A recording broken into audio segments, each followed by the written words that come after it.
இன்னைக்கு egg pudding எப்படி செய்யறதுன்னு பார்க்கலாம் வாங்க. 1/2 லிட்டர் அளவுக்கு பாலை நான் காய்ச்சி ஆற வச்சு வச்சிருக்கேன். 100 கிராம் அளவுக்கு சர்க்கரை, 4 முட்டை, 5 ஏலக்காவை நான் தூள் பண்ணி வச்சிருக்கேன். முட்டையை நல்லா பீட் பண்ணிக்கலாம்.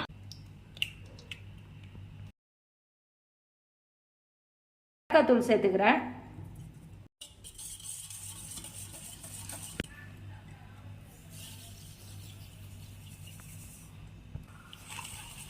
சர்க்கரை சேர்த்து நல்லா கலந்துக்குங்க.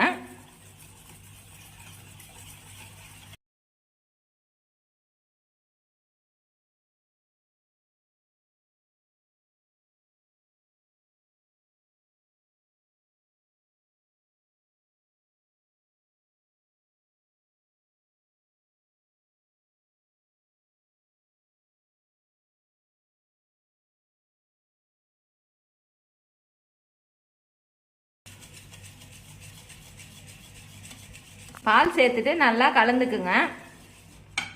தண்ணி ஊற்றி நல்லா கொதிக்க விட்டு வச்சிருக்கேன். இதில் ஒரு ஸ்டாண்ட் வச்சிடுறேன். இதுலேயே 1 டீஸ்பூன் அளவுக்கு நெய் சேர்த்துக்கிறேன்.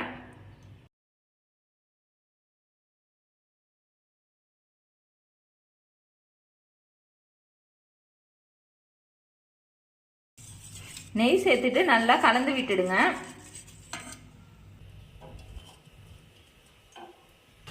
இப்போ இது மேலே சமமான ஒரு தட்டு போட்டு மூடிக்கலாம்.